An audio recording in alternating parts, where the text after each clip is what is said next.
I've been driving long hauls for over a decade. It's not an easy life, but it's honest work, and I like the solitude. Or at least I used to. It was late December, the kind of cold that bites through your jacket no matter how thick it is.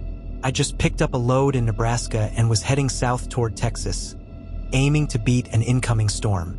The dispatcher had warned me about icy roads, so I planned to make it to a truck stop near Wichita and wait out the worst of it. I was somewhere in the middle of Kansas, surrounded by flat, endless nothingness. It was just past 2 a.m., and the only light came from my truck's headlights cutting through the freezing fog. The CB radio was silent, and my phone had no signal. That's when I saw him. A man stood on the shoulder of the road, waving both arms like his life depended on it. He wasn't wearing a coat, just a flannel shirt and jeans. His clothes were soaked, and his breath fogged up in the air. I slowed down and pulled over, rolling the window down slightly. "You all right, buddy?" I called out. His face was pale, almost bluish, and his eyes were wild. "Help! My truck's down the road. It slid into the ditch. My wife's inside." Something about him didn't sit right. His voice had this strange, hollow quality, like it didn't quite match the movement of his lips. But I couldn't just leave him there. "Hop in," I said reluctantly.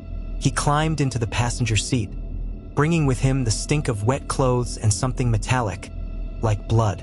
He didn't say much after that, just pointed down the road. About half a mile later, I spotted a mangled semi-truck in the ditch, its cab crumpled like a soda can. There was no way anyone could have survived that. My stomach churned, but I stopped and grabbed my flashlight. "Stay here," I told the man, but he didn't respond. He just stared ahead, his hands gripping his knees so tightly his knuckles were white. I climbed down and made my way to the wreck.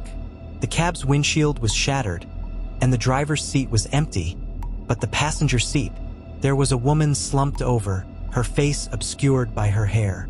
I called out to her, but she didn't move. As I got closer, I saw the blood, thick, frozen streaks running down her arms and pooling on the seat. She was dead, had been for hours, maybe longer. A wave of cold washed over me, colder than the Kansas night. I turned back to my truck, but the man wasn't in the cab anymore. He was standing in the road, staring at me. "You saw her," he said, his voice low and raspy. I'm sorry, man. She didn't make it," I stammered. He tilted his head, a strange, unnatural motion. "Neither did I." My flashlight flickered and died. In the brief moment of darkness, I heard it, an awful, wet, choking sound, like someone gasping for air through a throat full of water. When the light came back on, he was gone. I didn't think. I bolted for my truck, locking the doors behind me. My hands trembled as I started the engine, my breath fogging up the glass. But the nightmare wasn't over. In the rearview mirror, I saw them, the man and the woman, standing side by side in the middle of the road, their faces pale and lifeless. Their eyes met mine, and I swear they smiled. I didn't stop until I reached the next town, shaking so badly I could barely stand. When I reported the wreck to the police, they looked at me like I was crazy. "There's no wreck out there," one officer said. "And no one's reported any missing vehicles tonight." I drove that route again a month later, just to prove to myself it was real. The ditch was empty. No broken glass, no tire marks, no sign a truck had ever been there. But every time I pass that stretch of road, I see two figures standing in the distance, watching, waiting, and I don't stop anymore.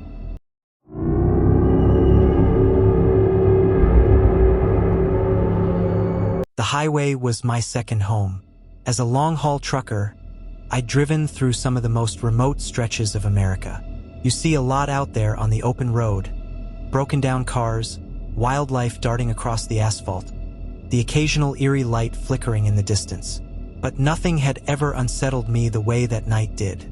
I had a delivery to make from Kansas City to a small town in Colorado. The route took me through endless miles of desolate terrain, the kind of road where you don't see another soul for hours. It was past midnight when I pulled into a rest area to stretch my legs and grab a coffee from my thermos. The place was completely deserted. Just a few empty picnic tables and a row of flickering streetlights. As I leaned against the hood of my rig, sipping coffee, I heard it. A faint tapping sound. It wasn't consistent, just a sporadic tap. Tap-tap that seemed to echo in the stillness. I scanned the area, my eyes adjusting to the dim light. Nothing. Just the sound of the wind rustling through the trees. Shaking it off, I climbed back into the cab and got back on the road. About an hour later, I noticed something strange in my side mirror. At first, I thought it was a trick of the light, but the longer I stared, the clearer it became. Something was moving in the shadows on the side of my trailer. It was quick, darting out of sight the moment I focused on it. I tightened my grip on the wheel, telling myself it was just my imagination. Maybe I was more tired than I realized. But then, I heard the tapping again. This time, it wasn't faint. It was loud and deliberate, coming from inside the trailer. My heart raced as I pulled over to the side of the road, the tires crunching on the gravel. I grabbed my flashlight and crowbar before stepping out into the cold night. The highway was eerily silent, the only sound the low hum of my engine. I unlocked the trailer and yanked the doors open, shining the flashlight inside. Nothing. The space was as empty as it should have been. No sign of anyone or anything that could have made the noise. I closed the doors, chalking it up to road vibrations or a loose panel, and drove on. About 30 miles later, I noticed my radio had started crackling with static. That's when I saw it. In the middle of the road ahead was a figure. A man, wearing what looked like an old-fashioned trucker's cap and denim overalls. He was standing completely still, staring at me.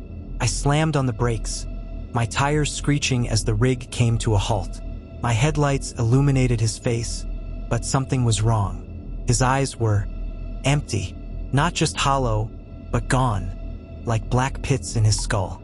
Before I could react, he raised one hand and pointed behind me. I spun around in my seat, looking through the rear window of the cab. There, in the mirror, was the reflection of someone sitting in the passenger seat.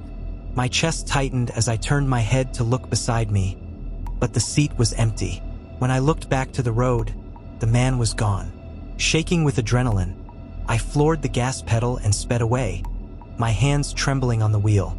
I didn't stop until I reached a truck stop about an hour later. The place was bustling with other drivers, and the familiar hum of conversation and diesel engines calmed my nerves. As I sat at the counter nursing a cup of coffee, I told the guy next to me about what I'd seen. His face turned pale. "You stopped on Highway 50, didn't you?" he asked, his voice low. "Yeah, how'd you know?" I replied. He leaned in closer. "They call it the loneliest road in America for a reason. A trucker disappeared out there years ago, left his rig running but was never found. Some folks say his spirit still wanders the highway, looking for a ride."